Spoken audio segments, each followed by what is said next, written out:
Navigating a Muslim group, navigating a Muslim society where you have people from different countries, different cultures, practicing a different level of Islam, you have to be the kind of community leader and volunteer within the ummah who can give space for everyone to be themselves, to be at the stage of their journey that they are on, and be very welcomed to all the events available.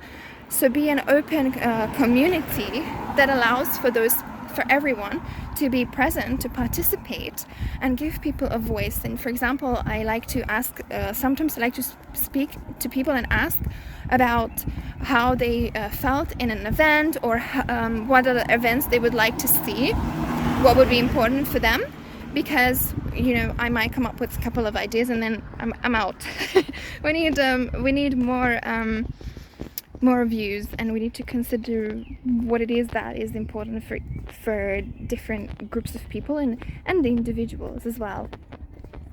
But the important thing is to be open-minded and to be able to communicate with with different people. This is important if you are a professional in any job, especially if you're working on building your leadership skills. You have to be able to interact with many different types of people and have conversation with each of them.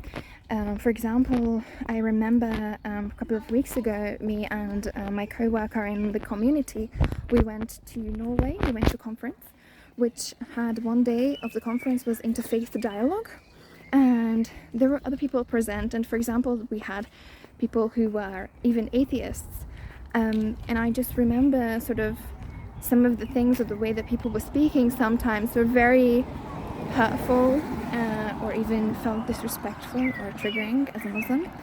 But it was about you having the skill to be diplomatic nonetheless. Work on these kind of diplomatic skills, knowing that in certain situations you will be around people who maybe you would not normally be around, but that can be difficult. But this is about networking outside of the Muslim community, although sometimes it's about networking inside the Muslim community, because we as human beings, all of us, we have unfortunately prejudices against each other.